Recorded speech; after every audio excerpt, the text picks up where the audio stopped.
Hello everyone, আজকে আমরা শিখতে যাচ্ছি ডিটারমিনার্সের মেনি, এনি, মাচ, সাম, ইচ, এভরি।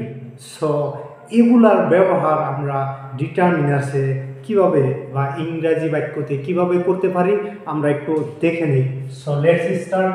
দেখো, এগুলো প্রশ্ন কিন্তু প্রত্যেকটা প্রশ্ন I already discussed about in the previous video that every question I sort out from previous year of SSLC examination. So I hope তোমরা এই only এই কোয়েশ্চনগুলো সলভ করে যাবা, ইনশাআল্লাহ তোমাদের কমন করব এবং ডিটারমিনার্সের all concept will be cleared after watching this video. So thank you. Let's start. I received help from him dash. অপশনে কি দেখো, মেনি আছে, মোর আছে এবং মাছ আছে। সো আমরা প্রথমেই ফার্স্ট অফ অল আমরা এই তিনটা বস্তু শিখে নেই। মেনি হবে যদি আমরা যে বস্তুটা আমরা গণনা করতে পারবো গুনতে পারবো, যেরকম দেখো ডাস্টার, এই ডাস্টারটা কিন্তু আমরা গুনতে পারবো যে এখানে একটি ডাস্টার আছে বলে আরও একটি ডাস্টার, দুইটি ডাস্টার, তিনটি ডাস্টার, এই বস্তুগুলো কিন্তু আমরা গুনতে পারবো বলে সবও গুনতে পারবো। আচ্ছা, কিন্তু তোমার যদি লবণ আনিয়ে দেই যে লবণটা গুণ হচ্ছে, লবণ কিন্তু গুনতে পারবা না, ইউ কান্ট কাউন্ট। যদি গুনতে পারি, যেগুলো বস্তু গুনতে পারবো ওইগুলা বস্তুর আগে আমরা মেনি ব্যবহার করবো, মেনি। আচ্ছা, আবার মোর ব্যবহার কোন জায়গায় করব? মোর সাধারণত ব্যবহার করা হয় কম্পারেটিভ ডিগ্রিতে, যেরকম মোর দেন, তুমি আমার থেকে বড়, যখন তুলনা করা বুঝাইব, তুমি আমার থেকে বড়, তুমি আমার থেকে ছোট, এরকম যখন তুলনা করা বুঝাইব তখন ওটাকে কয় কম্পারেটিভ ডিগ্রি। সো মোর দেন। যদি আর একটা সাবজেক্ট, আর একটা একই বাক্য এক জায়গায় দেন থাকে, THAN দেন থাকে, তাহলে আমরা মোর ব্যবহার করব, মোর দেন। আচ্ছা, মাছ ব্যবহার করব যেটা আমরা গণনা করতে পারি না, যেরকম ওয়াটার আমরা গুনতে পারি না। সো ওয়াটারের আগে আমরা মাছ ব্যবহার করব। সেম উপদেশ, অ্যাডভাইস, উপদেশ, যেমন বাবা মায়ের উপদেশ দেয়, শিক্ষকের উপদেশ দেয়, গ্রামবাসীর নেইবার্স তারা উপদেশ আমাদেরকে, বাচ্চাদেরকে, ছোটদেরকে, শিশুদেরকে উপদেশ দিয়ে থাকেন। সো এই উপদেশটা কিন্তু আমরা গণনা করতে পারি না। সো যেটা গণনা করতে পারবো না ওইটার আগে আমরা মাছ ব্যবহার করব, মাছ। সো দেখো, আই রিসিভ ড্যাশ হেল্প। আচ্ছা, তোমরা বলছে হেল্প মানে সাহায্য করা বা সাহায্য, হেল্প আমরা নাউনও বলতে পারি, ভার্বও বলতে পারি। সো হেল্পটা, সাহায্য করাটা হচ্ছে, তোমরা গুনতে পারো নাকি যে আমারে অর্ধেক সাহায্য করলো, দুইটা সাহায্য করলো না, নেবার আমরা কি করতে পারি না, হেল্পটাকে, সাহায্যটাকে গুনতে পারি না। সো এই ক্ষেত্রে আমরা কি ব্যবহার করবো, মাছ ব্যবহার করবো, মাছ, MUCH, মাছ। দেখো, সেম প্রশ্নটা হুবহু as it is question asked by 2 times in SSLC examination. দেখো 1997 এসেছে, 1998তেও সেম কোয়েশ্চন এসেছে। সো তোমরা এটা ভালো করে দেখে নিবে, তোমাদের একদম ক্লিয়ার হয়ে যাবে। দেখো, হেল্পটা তো আমরা গুনতে পারি না, পারি না। সো এই ক্ষেত্রে আমাদের কি হবো, হেল্পের আগে মাছ ব্যবহার হবো। যদি হেল্পটা এখানে গুনতে পারতাম তাহলে এখানে মেনি ব্যবহার করতাম। সো হেল্প তো আমরা গুনতে পারি না, সো এই ক্ষেত্রে আমাদের মাছ ব্যবহার হবে। সো এখানে দেখো, সে ডাজন্ট গেট, তার কিন্তু সময় নাই, সে সময় পায় না, তার সময় নাই, ড্যাশ টাইম ফর স্টাডি, পড়ার জন্য তার সময় নাই, এখন সময়টা দেখো বুঝতে পারি নাকি। আচ্ছা, আমরা অনেকে ভাবি হয়তো সময়টা বুঝতে পারি বলে 1 ঘন্টা, 2 ঘন্টা, 3 ঘন্টা। আচ্ছা, এটা থরি না টাইম, থরি না সময়, এটা ঘন্টা হিসাবে ধরা হয় বলে 1 ঘন্টা, 2 ঘন্টা, এটা তো আওয়ার মানে ঘন্টা, কিন্তু টাইম মানে সময় থরি না আমরা গুনতে পারি। সো এই ক্ষেত্রে সময় আমরা গুনতে পারি না, সময় গণনা করা যায় না, এক্ষেত্রে আমাদের কি হবো, মাছ ব্যবহার করব। দেখো মাছ ব্যবহার করব, MUCH মাছ ব্যবহার করব। এগেইন দেখো the teacher has given us, teacher কি করেছে আমাদেরকে দিয়েছে, কি দিয়েছে? ইউজফুল অ্যাডভাইস, ইউজফুল অ্যাডভাইস, আমাদেরকে ব্যবহার উপযোগী উপদেশ দিয়েছে। সো এখানে দেখো মাছ, মেনি, মোর। আমি অলরেডি মেনশন দ্যাট যে অ্যাডভাইস মানে উপদেশ, উপদেশ তো বলা যায় না। সো এই ক্ষেত্রে আমাদের কি করব? মাছ ব্যবহার করব, মাছ। দেখো as it is same question আবার কত 1995 তে এসেছে, 2006 এ এসেছে, 2010 এ এসেছে। সো এই কোশ্চেনগুলো কিন্তু খুব ইম্পর্টেন্ট, খুব ইম্পর্টেন্ট প্রত্যেক বছর। আচ্ছা কেউ যদি ধরো মাছ মেনির মধ্যে পার্থক্য কেউ বোঝো না, কিচ্ছু বোঝো না, কিচ্ছু বোঝো না, তোমাদের অপশন যদি মেনি এবং মাছ আসে, মিনি এবং মাছে যদি তোমাদের অপশন আসে, সো তোমরা চোখ বন্ধ করিয়া মাছ লাগিয়ে দিয়ে আসবা। সো কারণ তোমাদের মেট্রিক পরীক্ষায় যতবার প্রশ্ন এসেছে মেনি দিয়া একবারও প্রশ্ন আসে নাই, একবারও প্রশ্ন আসে নাই। সো প্রত্যেকবার যতবার প্রশ্ন এসেছে মেট্রিক পরীক্ষায় তোমাদের 1995 থেকে 2024 সাল পর্যন্ত প্রত্যেক বছর মাছ দিয়ে ব্যবহার করা হয়েছে, মাছকে। এখন আমরা শিখব he is dash older than his wife, সে কি হচ্ছে? সে তার বউ বা তার স্ত্রী থেকে বড়।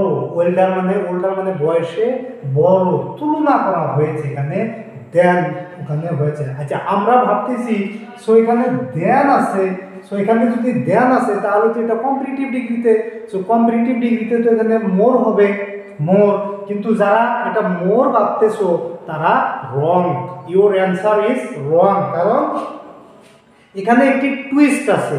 কারণ দেখো সাধারণত মোর কোথায় ব্যবহার করা হয়? In generally more is use before or in comparative ডিগ্রিতে, ইন কম্পারেটিভ ডিগ্রিতে মোর ব্যবহার করা হয়। যেহেতু এখানে দেন আছে সো এখানে কম্পারেটিভ ডিগ্রি হবে। কিন্তু দেখো মোর কখন ব্যবহার করা হয়? ধরলাম বিউটিফুল,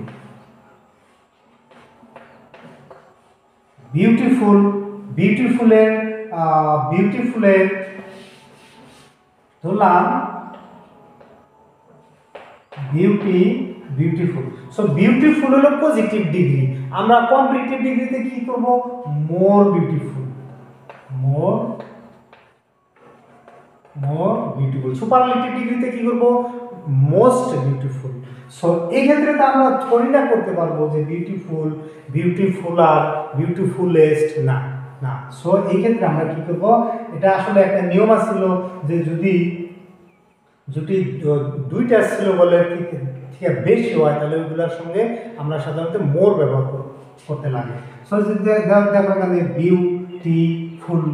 বিউটিফুল, সো এই ক্ষেত্রে কি করা হয়েছে? More beautiful, most beautiful. কিন্তু আবার কিছু আছে দেখো লং থেকে হয় লঙ্গারের থেকে হয় লংগেস্ট, লং থেকে হয় লংগেস্ট। সো এই ক্ষেত্রে দেখো এই ক্ষেত্রে কম্পারেটিভ ডিগ্রিতে কি হয়? লঙ্গার। সো ওদিকে যদি দেন থাকে এদিকে লঙ্গার ব্যবহার করা হয়। সো এখানে কি আসলে কি হবে? এখানে মোর হবে কি? সো দেন তো এখানে আছে বুঝলাম, দেন হলে মোর হয়, কিন্তু এখানে মোর হবে না। কেন হবে না? দেখো মোর হবে না এই জন্যই, কারণ দেখো কম্পারেটিভ ডিগ্রিতে অলরেডি করিয়ে দেওয়া আছে, এখানে কম্পারেটিভ ডিগ্রিতে অলরেডি এখানে করে দেওয়া আছে। দেখো ওল্ডার মানে কিন্তু কম্পারেটিভ ডিগ্রিতে আছে। সো এখানে আবার যদি মোর বসাই, মোর ওল্ডার না, মোর ওল্ডার হবে না। কারণ দেখো আর অন্যদিকে নিয়ম অনুযায়ী যদি দেখি ওল্ডার, এখানে দুইটি সিলেবল আছে। সো দুইটি সিলেবলের আগে কোনোদিনও মোর বসে না। দুইটার বেশি সিলেবল থাকলে যেরকম বিউটিফুল এরকম। সো ওল্ডার অলরেডি কম্পিটিটিভ ডিগ্রিতে আছে। সো মোর আরো একটা কম্পিটিটিভ ডিগ্রি তো আমরা লাগাইতে পারি না। সো এখানে হলো মাছ। এটা কিন্তু তোমাদের কোশ্চেন আছে 3 বার মেট্রিক পরীক্ষায় 2000 সালেও এসেছে, 1995, 2014 সালেও এসেছে। কারণ এখানে একটু টুইস্ট আছে যার জন্য এই প্রশ্নটা বারবার again and again asked by Seba group. So তোমরা বি কনসাস, এখানে তোমরা সচেতন থাকবা, এই ধরনের কোশ্চেন কিন্তু তোমাদের আসবে। সো তাহলে এখানে much older than his wife. So question number 6 দেখো, did you buy dash oranges, তুমি কি কমলা, অরেঞ্জ মানে কমলা, তুমি কি অরেঞ্জ কিনেছিলে, এটাই প্রশ্ন করা হয়েছে। সো এখানে সাম, মেনি, এনির ব্যবহার শিখবো আমরা। সো সাম আর এনির ব্যবহার, মেনির ব্যবহার কিন্তু আমরা অলরেডি আগে শিখেছি, যে যদি আমরা গুনতে পারি ওগুলোর আগে মেনি বসাবো। সো এখানে অরেঞ্জ তো গুনতে পারি, কিন্তু এখানে কি আসলে মেনি হবে দেখবো আমরা। আচ্ছা, এনি দেখো, এনির ব্যবহার কি? এনি মানে যে বস্তুটা আমরা যে বাক্যটিতে একটা নট লাগোয়া থাকবো, নাইবা নো থাকবো, নাইবা বাক্যটির শেষে প্রশ্নবোধক চিহ্ন থাকবো, ইন্টারোগেটিভ সেন্টেন্স থাকবো। যদি তোমরা ইন্টারোগেটিভ বুঝো না, যে স্যার কি কয় ইন্টারোগেটিভ সেন্টেন্স আমি বুঝি না, তাহলে তোমরা খালি দেখবা যে বাক্যটির শেষে একটা প্রশ্নবোধক চিহ্ন আছে নাকি। যদি প্রশ্নবোধক চিহ্ন থাকে বা একটা নট লাগানো থাকে, এই যে দেখো নট, যদি নট লাগানো থাকে বা প্রশ্নবোধক চিহ্ন থাকে বাক্যটিতে, তাহলে আমরা এনি ব্যবহার করব, এনি, এনি ব্যবহার করব। ঠিক আছে, আই হোপ ক্লিয়ার। দেখো সাম ব্যবহার করবো বাক্যটা পজিটিভ ডিগ্রিতে, যেরকম এখানে প্রশ্নবোধক থাকবো না, এখানে নটও লাগোয়া থাকবে না, তাহলে এই ক্ষেত্রে আমরা কি করবো, সাম ব্যবহার করবো। যতবার মেট্রিক পরীক্ষা 1995 থেকে 2024 সাল পর্যন্ত যত প্রশ্ন এসেছে, এখানে কিন্তু সামের ব্যবহার দেয় নাই, সামের একটা কোশ্চেনও আসে নাই, যত কোশ্চেন এসেছে খালি এনির ব্যবহার আছে। সো যারা কিছুই পারে না, যদি সাম আর এনি দিয়ে প্রশ্ন আসে তাহলে এনি লাগিয়ে আসবা। ঠিক আছে, তাহলে এখানে কি হবে, এনি হবে, এনি। তার মানে কি, তুমি কি কোনো অরেঞ্জ কিনেছিলে, এটি প্রশ্ন করা হয়েছে। আচ্ছা, আই কান্ট, আমি তোমাকে দিতে পারি না টাকা, মানি মানে কোনো টাকা দিতে পারি না। সেই ক্ষেত্রেও কি হবে, এনি ব্যবহার হবে। কেন এনি হবে, তোমার দেখো নট, আমি বলেছিলাম, আই অলরেডি মেনশন দ্যাট, যে not, if there is not, then এখানে কিন্তু সাম হবে না বা মেনি হবে না। সো এখানে এনি। তো এখন আমরা শিখবো ইচ এবং এভরি। এটা হচ্ছে আজকের আমাদের today's last topic, each and every. So each এবং এভরি এবং সামের ব্যবহার আই অলরেডি ডিসকাস। সো এখন শিখবো ইচ এবং এভরি। সো ইচ কোথায় বসবে, ইচ মানেও প্রত্যেক, এভরি মানেও প্রত্যেক, কিন্তু ভাই এখানে বুঝতে হবে, ইচ মানে হচ্ছে একজন, অনেকগুলা মানুষ আছে তার থেকে একজন, অনেকগুলা ছেলে আছে তার থেকে একজনে কাজটা করেছে, একজনরে টাকা দেওয়া হবো। 6 জন মানুষ আছে, 6 জনের থেকে মাত্র একজনরে কি দেওয়া হবে, প্রাইজ দেওয়া হবে। এরকম বুঝাইতে কি করা হবে, ইচ ব্যবহার করা হবে। এবং এভরি ব্যবহার করা হবে 6 জনের যদি প্রাইজ দেওয়া হয়, 6 জনের বোঝানোর জন্য এভরি ব্যবহার করা হয়। হ্যাঁ, কিন্তু বাংলা বাক্যে প্রত্যেক, সব বাংলা বাক্যে ইচ এবং এভরির মানে হচ্ছে প্রত্যেক। সো এক্ষেত্রে আমরা কি করবো, আরো একটা ক্লু, ইচের আরো একটা ক্লু হচ্ছে, যদি অবধি থাকে, যদি বাক্যটিতে অবধি থাকে, অবধির আগে যদি ড্যাশ থাকে, শূন্য স্থান থাকে, তাহলে আমরা অবধির আগে ইচ লাগাই দিব। এটা 2001 সালে কোশ্চেনটা এসেছিল। আরো খালি এটা না, আরো অনেক প্রশ্ন এসেছে। তোমরা প্রিভিয়াস ইয়ারের কোশ্চেন দেখবা, অনেক প্রশ্নই এরকম আছে, অনেক অবধি খালি 1995 থেকে 2024 সাল পর্যন্ত এভরির কোশ্চেন মাত্র একবার, অনলি ওয়ান টাইমস এসেছিল, একবার এসেছে, অনলি একবার এসেছে। আর যতবার কোশ্চেন এসেছে ইচ অ্যান্ড এভরি দিয়া, খালি ইচের ব্যবহার এসেছে, অবধি দিয়া এসেছে। সো তোমরা যে কিছুই বোঝো না ইচ অ্যান্ড এভরির ব্যবহার, তোমরা ইচ লাগিয়ে দিয়ে দিবা, ইচ অ্যান্ড এভরি যদি প্রশ্ন আসে ইচ লাগাইবে, গ্যারান্টি। ঠিক আছে, সো দেখো অবধি থাকলে আমরা ইচ লাগাবো, ইচ মানে each of the boys was rewarded.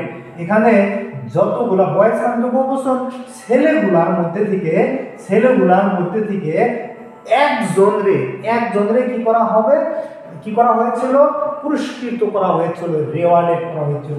So এখানে দেখো of the competitors will get A certificate, যতগুলা প্রতিযোগী আছে কম্পিটিটর আছে এই কম্পিটিটরসের থেকে মাত্র একজনের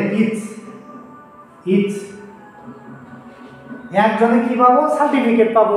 সো একজনের বোঝানোর জন্য কি করা হচ্ছে ইচ ব্যবহার করা হয়। এখানে দেখো leap year falls in, leap year কি করা হয়, লিভ ইয়ার বছর আমরা জানি যে after every 4 years leap falls in leap year. So leap year বছর 4 বছর পর পর হয় আমরা সবাই জানি, এবং লিভ ইয়ার বছরের ফেব্রুয়ারি মাসটা 29 দিনের হয়, এটাও আমরা জানি। সো আমরা ওদিকে যাই না, এদিকে দেখো 4 বছর পর পর কি হয় লিভ ইয়ার বছর হয়। সো এখানে আমরা কি বলবো, এখানে ইজ বলবো না এভরি বলবো না এনি বলবো, এনি তো বুঝবোই না, কারণ এনি বলবো কেন, এখানে নেট নট লাগাও না, প্রশ্নবোধক চিহ্ন নাই, এনি বসবে না, any is cancel, any is eliminated. So এখন এভরি না ইজ, সো ইজ দেবো, অফ দি তো নাই, অফ দি নাই, এবং 4 বছর নেই বুঝাইছে। সো এখানে এক বছরে তো বোঝা নাই, 4 বছরের 1 বছরে তো বোঝা নাই, যার জন্য ইজ হবে না। So every will be the answer.